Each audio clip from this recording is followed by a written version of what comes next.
ver, lo trató el presidente de la República, la ministra de Economía, hoy también en conferencia de prensa. Es un tema que se viene debatiendo tras esta iniciativa en el Congreso para liberar fondos de la ONP. Ya se hizo con la AFP. Es decir, el sistema completo previsional en nuestro país está en debate.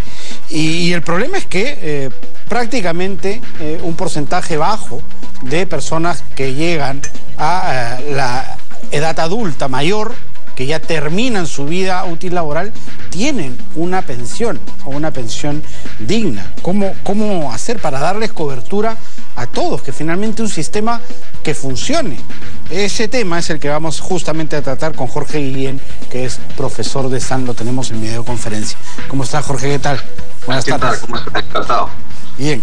Ya lo hemos debatido algunas veces, Jorge, aquí en el programa contigo, y el problema es que parece que ninguno de los dos sistemas terminan funcionando, ¿no? De los casi 7 millones de aportantes a las AFP, prácticamente la mitad cotiza regularmente, y en la ONP casi el 60% de los aportantes no llega a los 20 años de aporte, con lo cual queda prácticamente en cero, totalmente descubierto en cuanto a una pensión como establece la ley. ¿Cómo es posible que alguien que trabaja 40, 45 años no pueda aportar ni siquiera 20? ¿Qué está pasando con el sistema y con nuestra sociedad finalmente? Sí, bueno, lo que pasa es que estamos hablando de una parte formal, ¿no? Tanto en la AFP, que es un reparto de una capitalización individual, y la ONP, que es el reparto colectivo, de los 17 millones casi te está abarcando un casi 40% más o menos de la población económicamente activa, ¿no? De los 20 millones de peruanos.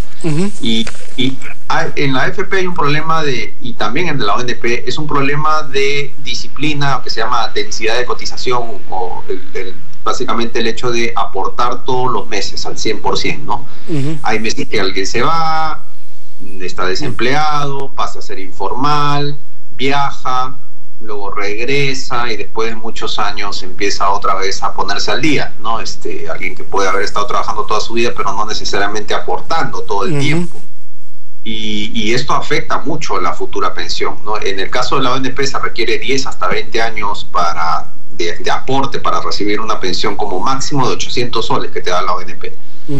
Y en el caso de la AFP, por ejemplo, estos descuentos en julio y en diciembre que deberían darse para aporte a la AFP y no se hacen, afecta exponencialmente tu futura pensión en casi 2/7. No, si ibas a recibir 1.000 soles de pensión, ahora vas a recibir 700 debido a que no aportaste en julio y en diciembre, nada más. Entonces hay un problema de densidad de cotización que es muy importante, que afecta tu futura pensión. Y en el caso de la ONP, como dices tú, básicamente casi la mitad no va a tener pensión, porque no van a llegar a aportar los 10 años como mínimo, o los 20 años, o la cantidad de años que te pide la ONP, ¿no? Entonces, con esto que conversamos, prácticamente, si es que no se logra vencer el tema de la informalidad en nuestro país, economía 70% informal, es difícil pensar o soñar con un sistema previsional que finalmente funcione, ¿no? Exacto, la informalidad es uno de los problemas muy graves, porque muchas AFPs dicen no es mi culpa, es la culpa de las restricciones del mercado laboral, de las fricciones del mercado laboral, de los sobrecostos del mercado laboral que exacerban la informalidad, de la poca participación del Estado, que es evidente, ahora lo hemos visto, y que genera más informalidad, ¿no? Yo pago mis impuestos, pero si el Estado no me da nada, entonces ¿para qué pago impuestos? No, mejor prefiero ser informal. Entonces, esa informalidad hace que tu cobertura de AFP, por ejemplo, y de la ONP sea muy baja, y muy poca gente esté aportando, ¿no?, a su futura pensión, y hay una falta de ahorro de cultura previsional también. Somos muy cortoplacistas, ¿no? Aunque ahora, bueno, estamos en pandemia, ¿no? Pero sí somos por lo general muy cortoplacistas, ¿no? Sí, claro, lo que ha hecho la pandemia es exacerbar a aquellos que pretenden soltar todos los candados para que la gente se lleve su plata, ¿no? Porque finalmente, si es que quieren un cambio, bueno, generen un cambio, pero no permitan que el fondo se vaya, porque si no vamos a comenzar de cero otra vez. Ahora, ¿cuál es la salida?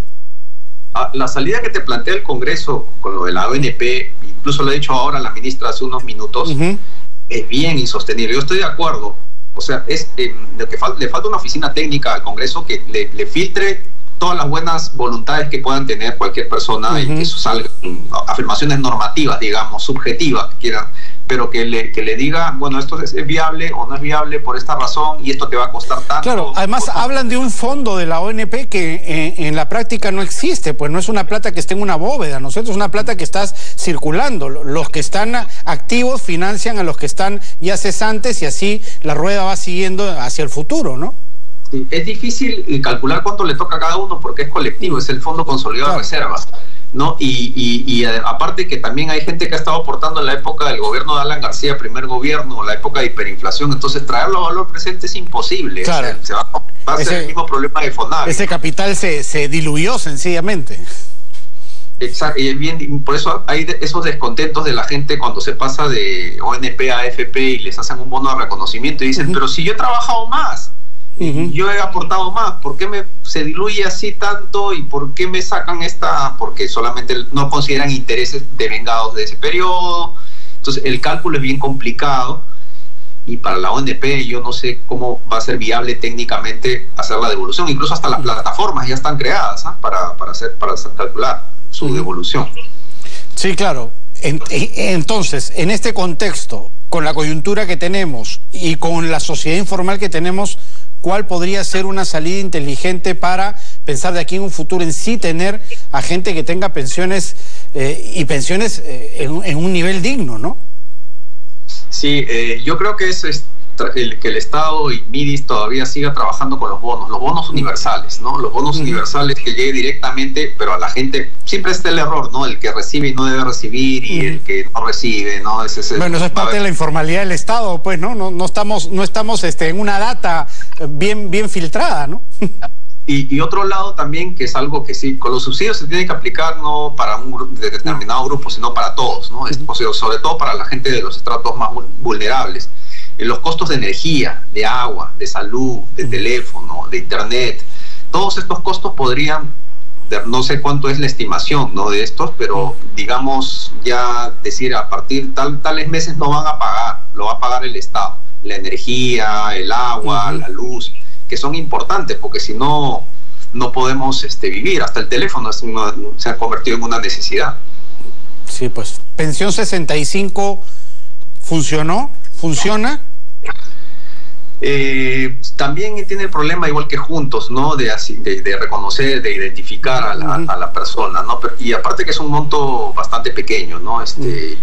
Como en algún momento conversamos, yo siempre soy de la idea de una AFP estatal, ¿no? Que pueda competir con las AFPs y de repente dar un mejor servicio y un mejor bienestar hacia el afiliado. Ojalá, viniendo del Estado, déjame dudar, por favor. Muchas gracias, Jorge. Muchísimas gracias. Gracias a ti. Jorge Guillén ha estado con nosotros, profesor de SAN. Cerramos nuestro bloque económico.